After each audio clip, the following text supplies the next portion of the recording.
nuestro Señor Jesucristo. Saludo a mis pastores, saludo, ¿cierto?, a todos aquellos que se han negado en esta tarde. Saludo a mi hermano Jonathan en especial, porque viene llegando desde el sur, 20 días, más de 20 días, ¿cierto? Y Dios lo guardó y está hoy acá con nosotros.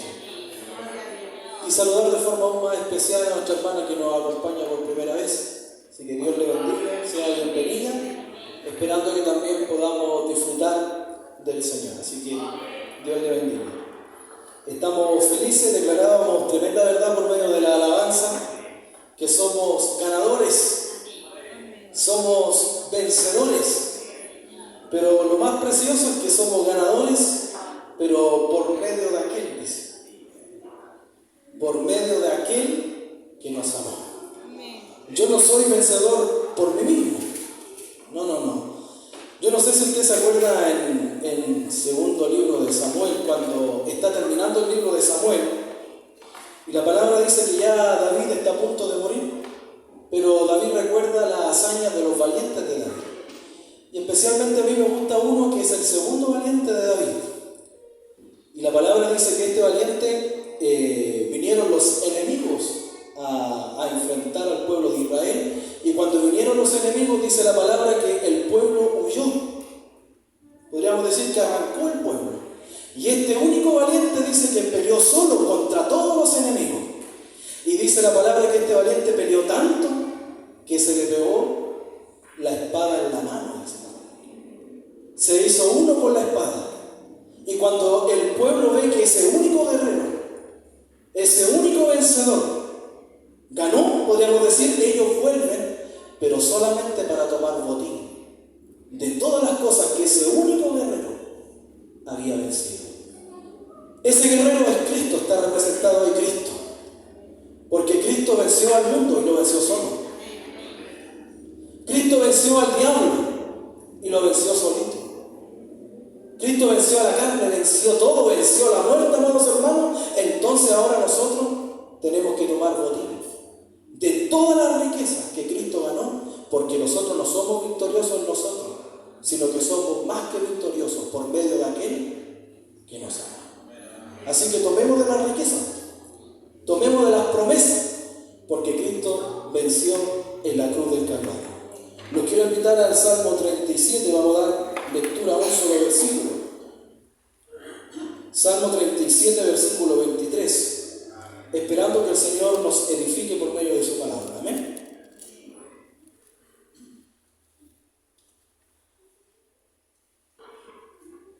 Un solo versículo, nos ponemos todos de pie como es costumbre de la iglesia,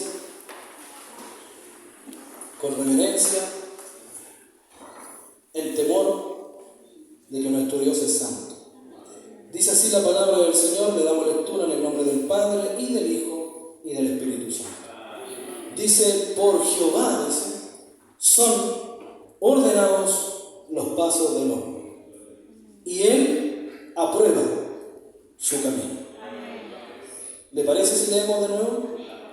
Por Jehová, dice, son ordenados los pasos del hombre, y Él, no otro hermano, solamente Él aprueba su camino. Por la lectura de su palabra somos todos bendecidos. Glorifiquemos al Señor, hermano. Gloria a Dios, gloria a Dios, gloria a Dios para siempre. Gracias, Señor.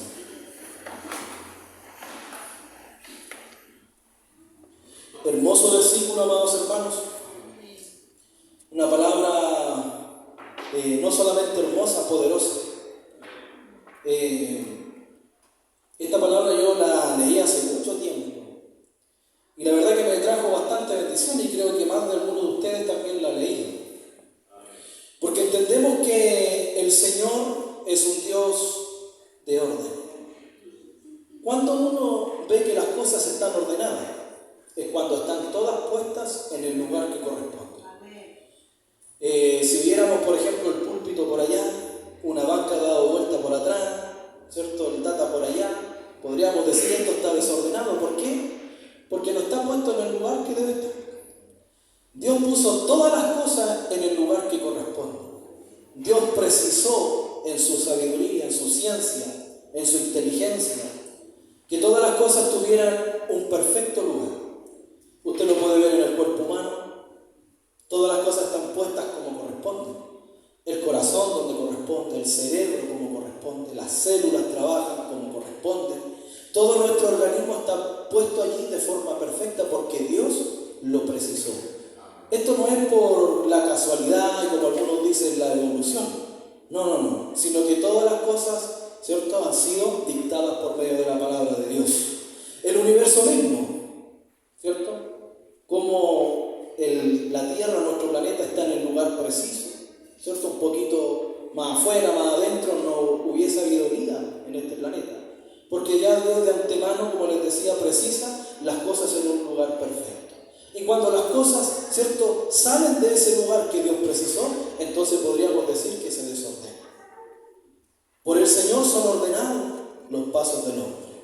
¿Y por qué se han de ordenar los pasos por medio del Señor? Es porque el hombre camina desordenadamente en este mundo. Si el hombre hubiese caminado en orden, ¿para qué Dios ha de ordenar al hombre? Pero por cuanto el hombre, ¿cierto?, en su naturaleza caída, podríamos decir, pecaminosa, entonces camina desordenadamente. Que nosotros estemos hoy día congregados, por ejemplo, y tengamos una vida de ir y venir, congregarnos tampoco nos asegura de que tengamos una vida ordenada delante de Dios. De hecho, es posible que alguien camine desordenadamente incluso dentro de la congregación. El apóstol Pablo aconseja a Timoteo, por ejemplo, diciéndole que se encargue de la enseñanza, que se encargue de la exhortación, dice él. Y cuando habla de que se encargue de aquellas cosas, dice para que sepas conducirte en la casa de Dios, que en la iglesia columna y baluarte de la verdad. O sea, Pablo está enseñando a Timoteo que sepa conducirse. O sea, podríamos decir que hay una manera en que todos nosotros debiésemos conducirnos en la casa del Señor. La palabra conducir, de ahí mismo viene la conducta. O sea, nosotros debiéramos tener una conducta alineada. ¿Por qué? Por medio de la palabra de Dios. ¿Cuál es el parámetro de que una cosa, o un hombre o una mujer esté ordenado o desordenado? ¿Qué será? ¿Cuál será el parámetro de eso? ¿Será mi parecer? ¿Será mi opinión que yo tengo de mi hermano o de mi hermana? ¿Cuál es el parámetro que tenemos que un hombre camina alineado o camina con una conducta acorde de lo que Dios precisa? Siempre ha sido la palabra de Dios. Si el hombre camina conforme o no conforme a la palabra, podríamos decir que éste anda ordenadamente o anda desordenadamente. Sabemos que en el principio la tierra, lo hemos enseñado harto esto, estaba desordenada y también vacía. Y para que las cosas se ordenaran, entonces Dios sea la luz. Porque si no hay luz, entonces nada puede ser ordenado. Esto es como cuando a veces llegamos del culto con mi esposa, abrimos la llave, la puerta, está todo apagado. Y si yo quisiese ordenar con todas las cosas apagadas, créame que voy a tropezar, voy a poner las cosas donde no corresponden, porque tiene que haber una luz. Así también Dios nos enseñó ya desde el principio que para que empiece el orden, entonces tiene que haber una luz. Y sin duda la palabra a nosotros nos arroja luz para encaminarnos y ordenar nuestros caminos. Lámpara, dice, es a mis pies tu palabra, y además lumbrera. ¿Dónde? En mi camino. Estando yo en el campo con mi hermano, se nos olvidó un día ir a guardar las vacas. Y fuimos a buscar las vacas en la noche. Dice, y el tío ya, el hermano ya sabe que cuando las vacas empiezan a oscurecer y no las guardan, se van a agrupar en el bosque. No sé, cosas de ellos. Entonces fuimos en la noche y él tenía ahí una linterna puesta en su cabeza. Y yo iba sin linterna, él iba con una linterna puesta en la cabeza. Íbamos caminando para poder encontrar las vacas y cuando las encontrábamos nos veníamos contentos, nos salió pega, caminamos, hermano, de una manera. Y cuando volvíamos, él me mira al rostro y me encandiló con la luz que llevaba aquí en la cabeza, en su frente. Y empezamos a ministrarnos. Y la verdad llegamos a un punto que la luz tiene que ser puesta en el lugar que corresponde. Porque cuando a veces nosotros tenemos la verdad, tenemos la palabra, a veces queremos enrostrar la verdad a otros. Queremos decirle a otro la verdad. ¿Se ha dado cuenta como que eso es agradable? Enrostrarle la luz a otro, pero cuando uno le enrostra la verdad al hermano o le enrostra la verdad a la hermana, lo encandila. Entonces la luz tiene que ser puesta en el lugar que corresponde. ¿Dónde? En el camino. Y concluimos con mi hermano que había que alumbrar el camino. ¿Se entiende? Entonces, así también es Dios con nosotros. Quiere enderezar nuestros pasos. Quiere enderezar nuestro caminar. Y Él aprueba todos nuestros caminos. Como padre, ¿sí? Como hijo, como vecino, como amigo, como colega de trabajo. Todos nuestros caminos Dios quiere aprobarlos. Y Él nos visita de tiempo en tiempo para ver si nuestros caminos realmente están aprobados. Él un día va a visitarme sin duda como padre y va a caminar conmigo. Entonces me va a decir, no, te enchuecaste un poquito. ¿Sí? El camino es más derecho de lo que tú crees. Como hermano aquí en la congregación uno piensa que va derechito, pero Dios va a visitar, va a caminar conmigo. Me va a decir, no, Luciano, sí, te estás desviando un poquito. Es más acá la cosa. El camino es completamente derecho. Y qué bueno que Dios nos visite en nuestro caminar. No lo dice, por ejemplo, la palabra con Noé, que Noé era un pregonero de la justicia, era un varón justo, perfecto en sus generaciones. Con Dios caminó Noé. Con Dios caminó Noé, dice la palabra. Entonces eso quiere decir que cuando Dios caminó con Noé, dijo, este es perfecto en su caminar. Este es perfecto en sus generaciones. Noé tenía luz suficiente para haber alumbrado el mundo antiguo. ¿Está bien? Noé tenía la luz suficiente para haber alumbrado toda esa generación, pero ellos no quisieron venir a refugiarse en la justicia y en la luz de Noé. Sabemos lo que acontece, pero él tenía luz suficiente, era perfecto en su generación. Qué precioso sería que Dios diese un testimonio así de nosotros. Luciano, varón justo, perfecto en tu generación. Que sería precioso que Dios diera testimonio de nosotros. Porque a veces nos quedamos con los testimonios nuestros, el parecer que tengo de mí mismo, o el parecer del hermano, el comentario que el hermano dijo hacia mí, pero ¿y el testimonio de Dios? ¿Cuándo hemos recibido el testimonio de Dios? Como un Cristo cuando le dijo a Natanael, he ahí un verdadero israelita.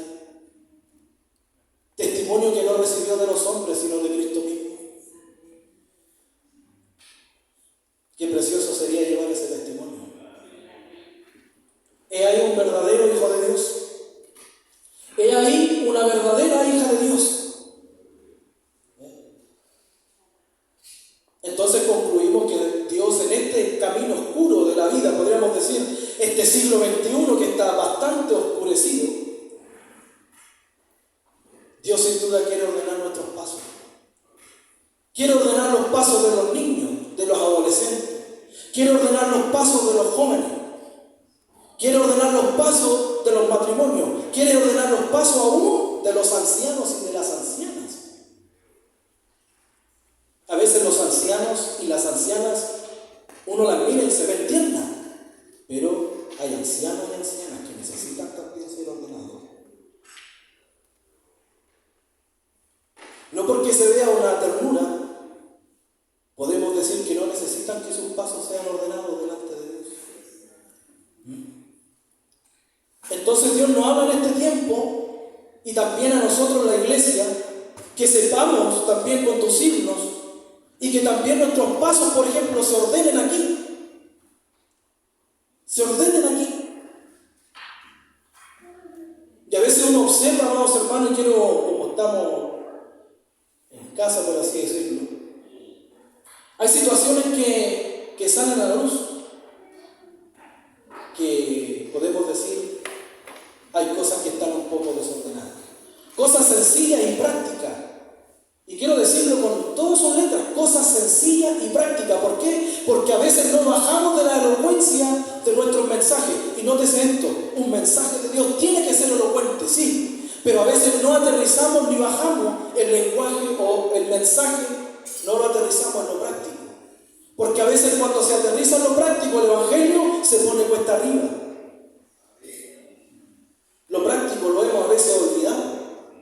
Por ejemplo, Efesios capítulo 4, cuando el apóstol habla diciendo que aquel que hurta, ya no hurte más, sino que trabaje. Mire qué práctico. No necesita tanta elocuencia para ordenar los pasos de un ladrón. De aquel que antes robaba, vamos, ahora ordénese. ¿Cómo? Ahora trabaje y viva honestamente. El mismo Efesios capítulo 4 habla acerca de aquellos que andan en la mentira, por ejemplo. Ahora dice, condúzcanse conforme a la verdad. Aquellos que, por ejemplo, están en fornicación y pareciera que cuando vamos a la práctica de la palabra parece que el predicador es golpeador. Parece que el predicador es violento cuando aterriza, cuando ve la práctica del mensaje, parece que es golpeador. Pero no es así. Aquel que esté en fornicación, aquel que no tenga el don de continencia, dice el apóstol Pablo, aquel que se esté quemando, vamos, cásese. Mire qué práctico es la palabra. Aquel que está en adulterio, arrepiéntase, vuélvase a su marido. Y viceversa, vuélvase a su mujer. Mire qué práctico la palabra. Y a veces nos hemos olvidado de aterrizar. ¿Por qué? Porque cuando vamos a la práctica del mensaje se pone cuesta arriba. Por eso que la palabra dice que los hombres no vienen a la luz. ¿Para qué? Para que sus obras no sean reprendidas. No vienen a la luz. Si Dios no quiere reprender al hermano o a la hermana, quiere reprender sus obras.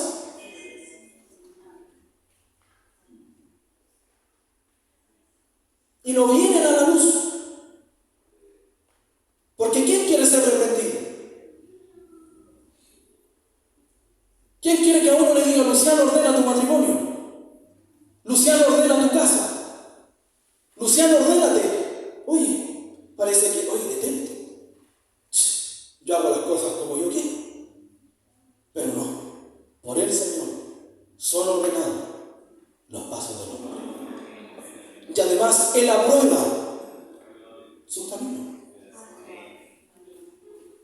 ¿Sí?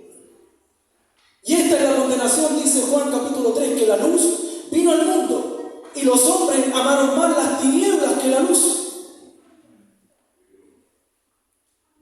Y no dice que la condenación va porque no aman a Dios, no. Dice amar más.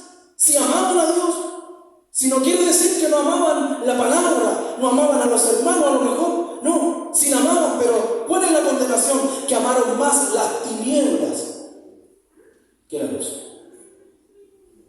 Amar más. Ese es el concepto, amar más.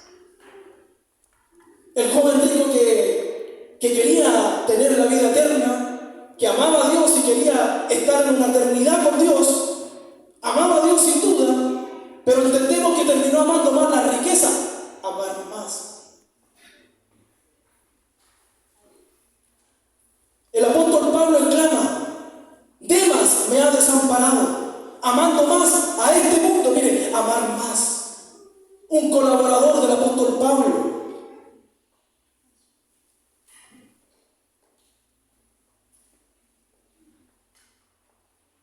Pero la luz de la palabra tiene que ordenar los pasos del hombre. Esto como Juan el Bautista.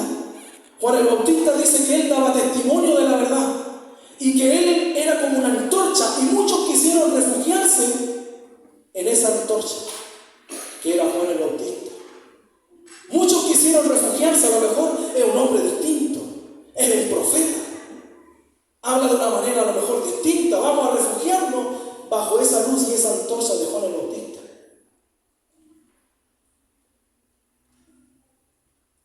Pero solamente quisieron refugiarse en un tiempo. La palabra, dice el apóstol, de que la palabra de Dios también es como una antorcha.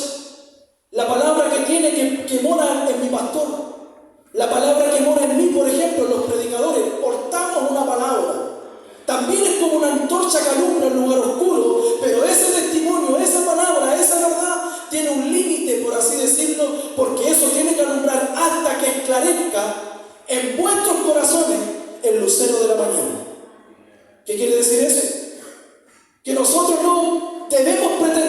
los hermanos vengan a nosotros nuestro testimonio o nuestros mensajes o la palabra que portamos, encandilarnos con nuestra luz, sino más bien el objetivo de esto es que en ellos también amanezca la luz de la palabra. Yo no puedo encandilar a nadie aquí con mi luz, porque tenemos un testimonio, tenemos una antorcha, tenemos una palabra, sí, pero no debo de pretender que toda la vida los hermanos se encandilen con esa antorcha. No, porque ¿de qué sirve una antorcha cuando se esclarece el día?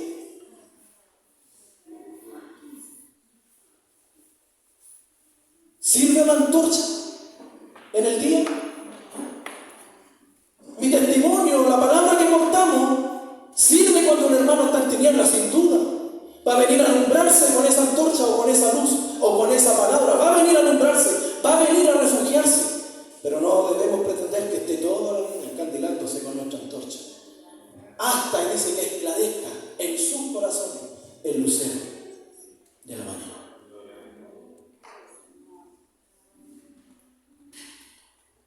¿Se entiende? Porque es la palabra la que reprende las tinieblas. Cuando Dios dijo en el principio sea la luz, ¿de dónde habrá venido esa luz? Buena pregunta. ¿Habrá venido desde arriba? ¿Habrá venido desde al lado? ¿Desde la izquierda? ¿Desde hacia abajo? ¿De dónde vino esa luz? ¿A hacer retroceder las tinieblas?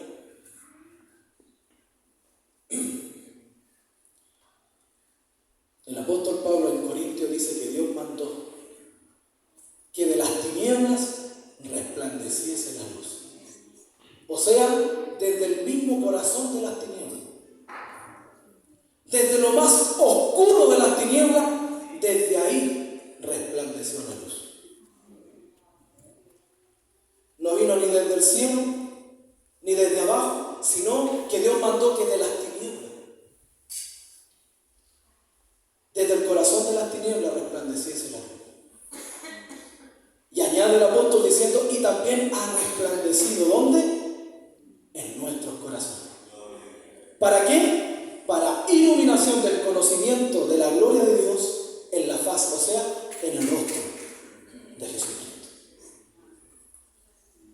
Y cuando vimos a Jesucristo, y lo vimos por medio de la fe, porque Dios nos dio el don de la fe, vimos esta luz preciosa, esta luz maravillosa, entonces de nuestro corazón entenebrecido, desde las tinieblas mismas de nuestro corazón, entonces hizo retroceder todas esas tinieblas, y desde ahí empezó a ordenarse nuestros caminos. ¿Necesitamos ser ordenados? ¿Cuántos dicen amén? ¿Necesitamos que Dios nos ordene? ¿Necesitamos que Dios apruebe nuestros caminos? Que me apruebe a mí, Luciano Sáez, como padre, como hermano, como diácono, como vecino, como compañero de trabajo. Necesito que Dios me apruebe. Probar viene también de gustar. Cuando algo se prueba. Muchos en aquel día, muchos me dirán, ¿no hicimos estas cosas en tu nombre? No echamos fuera demonios. No hicimos muchos milagros, no hicimos todas cosas en tu nombre, dice. Él dice, en aquel día yo les diré, apartados de mí, hacedores de maldad. Aprendamos a vivir, amados, conforme a la palabra de Dios. Aprendamos a conducirnos aquí en la casa de Dios, que es la iglesia, templo de Dios, columna y baluarte de la verdad, amados hermanos.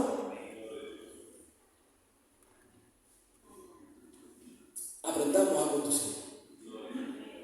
Aterricemos también la palabra. Vamos a lo práctico de la palabra. Insisto, no es que nuestros mensajes no deben ser elocuentes, deben ser elocuentes. Un mensaje tiene que ser elocuente. Pero también aterricemos a lo práctico. Si tenemos la palabra para todas las aristas de nuestra vida, incluso hasta las más íntimas. Hasta las más íntimas íntimas, la palabra tiene la autoridad de entrar a lo más íntimo de nuestra vida. No, tú llegas hasta aquí nomás, Señor. Tú puedes llegar hasta aquí nomás. No. Dios tiene la autoridad de meterse hasta lo más íntimo. Hasta lo más íntimo de nuestra vida. Por eso qué bueno, qué bien nos hace la verdad. Nos hace bien la verdad. Porque la verdad reprende nuestras tinieblas y nos alinea. Hermano, quiero contar un testimonio bien cortito. No es largo para no entenderme tanto. Esto lo he oído un pastor amigo. Me comentó que hace más de 35 años, aquí en Lota, él siendo recién pastor conoció a un obispo. Aquí en Lota. Conoció a un obispo. Y empezaron a ministrarse por medio de la palabra. Y empezaron a observar con un buen espíritu, no con un tema de debate como muchos a veces lo hacen, si nosotros no estamos para debatir con nadie. Y empezaron a ministrarse. Y empezaron a ver ciertos temas doctrinales. Y este pastor, que en ese entonces era más joven, empezó a mostrarle a la luz de la palabra ciertas cosas a este obispo que estaba en algunas cositas en error. El obispo asienta en su corazón, dice: sí, veo lo que tú dices, veo lo que tú me estás diciendo y que estás en lo correcto, pero yo no puedo cambiar ese mensaje, porque son años de enseñanza. Tengo un cargo relevante, no puedo dejarlo, a pesar de que sé de que tú tienes la verdad. Quiero decirle lo siguiente, y con esto concluyo, para que meditemos. Meditemos en esto. Pasó el tiempo y a este obispo le levantaron una calumnia. Permiso.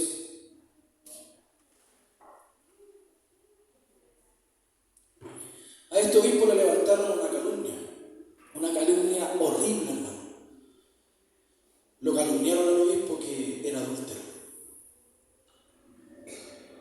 Y toda esa calumnia era una mentira. El obispo nunca fue adúltero.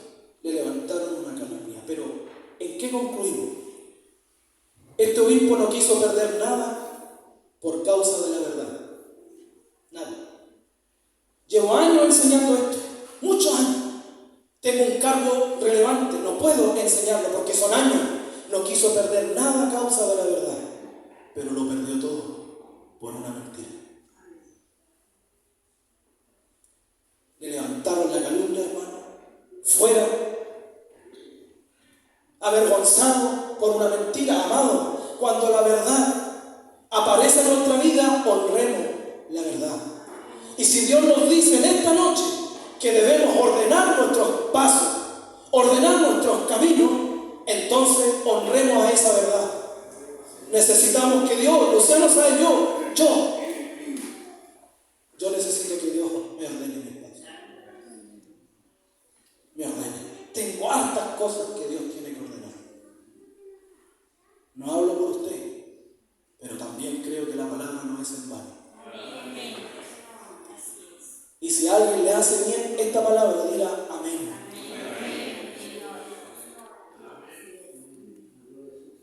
Y aprendamos a conducirnos en la casa de Dios. Niños, también puede ser enseñado. Jóvenes, sí. Parece insólito a veces, ¿cierto? En plena predicación, risa, risotada. Otros con celulares, otros haciendo gestos, parece insólito. Necesitamos que Dios nos ayude. Esta es la palabra de Dios. Esperando que Dios nos ayude. Porque su sangre no fue en vano, amados hermanos. Porque su sangre, amados, nos limpió, nos redimió, nos compró y nos transformó. Sí, nos transformó. Vivamos como corresponde. Tito capítulo 2 dice que esta salvación vino a todos los hombres, enseñando que renunciando a la impiedad y a los deseos mundanos, vivamos en este siglo de forma sobria, justa y piadosamente.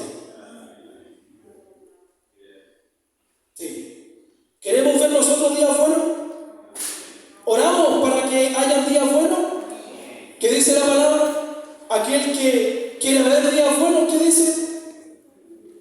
¿Alguien se lo sabe?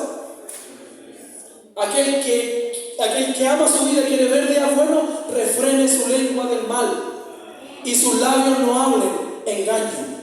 Apártese del mal y haga el bien. Busque la paz y sígala, porque los ojos del Señor están sobre los justos y su oído atento a sus oraciones. Mas los ojos del Señor están en contra de aquellos que hacen maldad.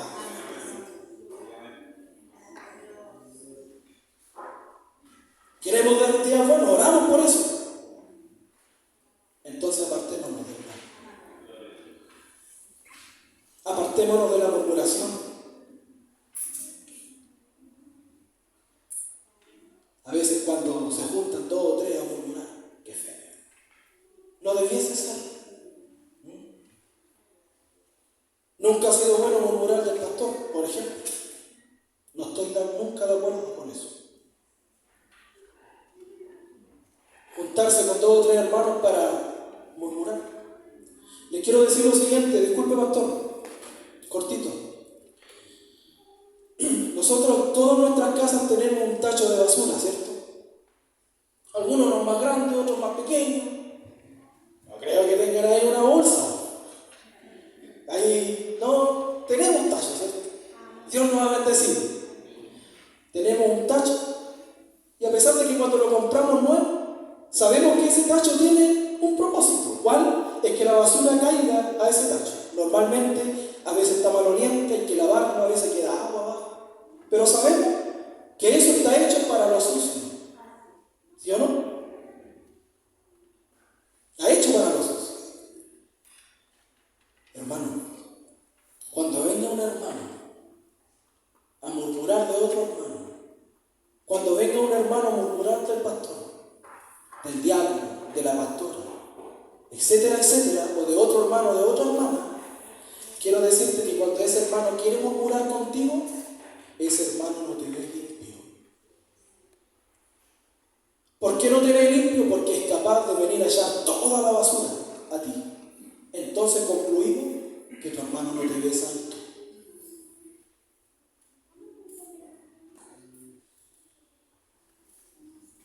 Con mi esposa la conversábamos el otro día, me alegré. Un día, a la cirola, como se dice, me enteré de algo que pasó hace más de un año. No sabía, dije, pero qué bueno, porque nadie vino a murmurarnos. ¿Por qué? Porque nos ven limpios.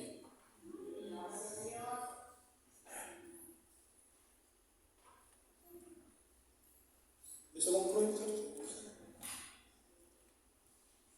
Yo no andaba indagando nada, escuché al vuelo, como se dice. Pasó hace más de un año, yo no sabía. No tenía idea. Nos miramos con mi esposa en la mesa, qué bueno, le dije yo. Qué bueno que no hayamos sabido, porque eso da señal de que nos ven limpios. Y no han sido capaces de venir a murmurar.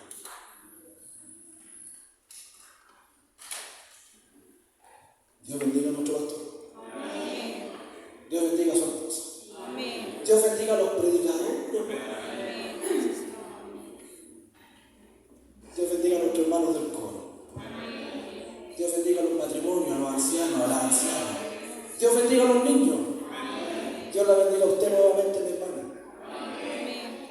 Que la paz de Dios, la gracia del Señor la sigan a usted también todos los días de su vida. Me despido con este mensaje. Sellamos esta palabra, como dice nuestro pastor, con 3 glorias al Señor. Gloria a Dios.